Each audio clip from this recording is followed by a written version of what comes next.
Amazon prime की web series Patalok में किरदारों को कहानियों से जोड़ने के साथ साथ यह भी दिखाया गया है कि समाज में आखिर फेक न्यूज किस तरह से काम करता है। यह जो दुनिया है ना, दुनिया यह एक नहीं 3 दुनिया है। सबसे ऊपर स्वर्गलोक जिसमें देवता रहते हैं, बीच में धरती लोक जहां आदमी रहते हैं और सबसे नीचे पाताल लोक जिसमें कीड़े रहते हैं। वैसे तो यह शास्त्रों में लिखा हुआ है, मगर मैंने व्हाट्सएप पर पढ़ा है। इस डायलॉग से शुरू होती है अमेजन प्राइम पर रिलीज हुई वेब सीरीज पाताल लोक, जो पहले एपिसोड से ही आपको इस तरह बांध लेती है कि आप लगातार पाताल लोक में घुसते चले जाते हैं। पूरी सीरीज देखने के बाद महसूस होता है कि कहानी तो शुरुआत के डायलॉग में ही कह दी गई। फेक न्यूज जो हाल ही के दिनों में एक जाना पहचाना शब्द बन गया है, जिसके गड़े जाने से फैल जाने तक कितने लोगों की रोटी सेकी जाती है। यह इसका इस्तेमाल समाज के शक्तिशाली लोगों और संस्थान अपने हित में किस तरह से करते हैं और कितनी ही सच्चाई दब कर रह जाती है। इन्हीं चीजों के इर्द गिर्द है पाताल लोक की कहानी। इन तथ्यों को अपनी कहानी द्वारा समाज के सामने लाने में निर्देशक सुदीप शर्मा बहुत ही शानदार तरीके से कामयाब हुए हैं। वह इसलिए क्योंकि निर्देशक को हर किसी की एक्टिंग का जबरदस्त सहयोग मिला है। पूरी सीरीज में एक साथ कई लोगों की कहानी चलती है।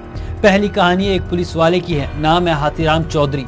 दिल्ली के आउटर जमुना पार थाने में इनकी पोस्टिंग है। दूसरी कहानी है टीवी पत्रकार संजीव मेहरा की, जो एक समय का हीरो और आज टीआरपी में 0 है।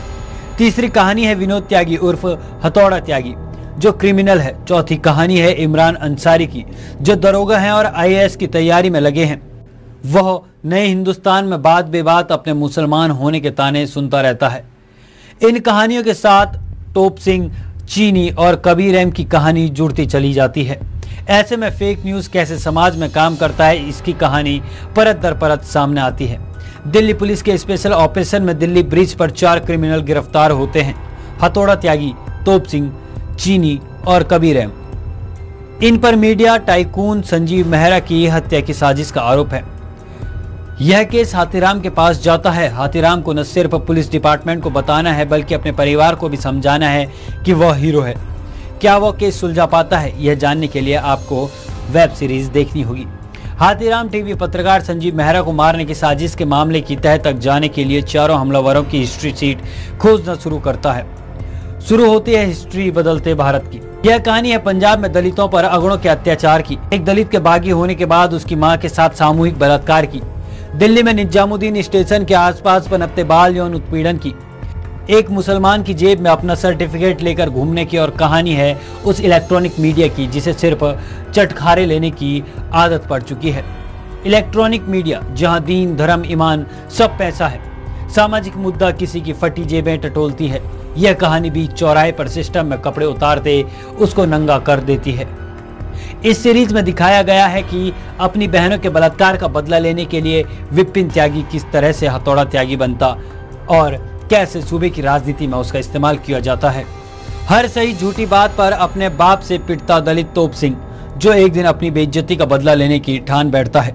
कहानी इस सीरीज की इतनी सी है कि एक बड़े टीवी पत्रकार की कथित तौर पर हत्या करने निकले 4 अपराधी स्पेशल सेल के निशाने पर होते हैं। चारों का जहां एनकाउंटर होना तय है, वहां किसी टीवी चैनल की एक ओबी वैन खड़ी होती है। मामला उल्टा पड़ जाता है। स्पेशल सेल वाले नजदीकी थाने के निहायत गौ टाइप इंस्पेक्टर को यह केस देकर मामला क्लोज कर देना चाहते हैं, लेकिन गाय का अगर मूड न हो तो बड़े बड़े बाहुबली उसका दूध नहीं निकाल सकते। बस वैसा ही कुछ हाथीराम के साथ हो गया। टीवी जर्नलिस्ट संजीव मेहरा के कत्ल की साजिश कहानी के रूप में गोली की तरह छूटती पाताल लोक की कहानी अंतिम एपिसोड तक धीमी नहीं पड़ती है। हर एपिसोड में ड्रामा है, एक्शन है, इमोशन है और बस एक थप्पड़। वो थप्पड़ जो इंस्पेक्टर अपनी बीवी को मारता है और बीवी उसके घर लौटते ही उसे सड़क पर ही एक करारा थप्पड़ जड़कर हिसाब बराबर कर देती है, हाथ के हाथ। पूरी फिल्म का यही एक क्षण हल्का सा सुकून देता है। पाताल लोक की हकीकत के करीब बने रहने की यह कोशिश इसकी संजीवनी है। अगर आपको हमारी यह वीडियो पसंद आई तो इस वीडियो को लाइक कीजिए, कमेंट कीजिए, शेयर कीजिए और हमारे वीडियो को अपने फोन में सबसे पहले देखने के लिए चैनल को सब्सक्राइब कीजिए और बेल आइकन जरूर दबाइए। तब तक के लिए नमस्कार।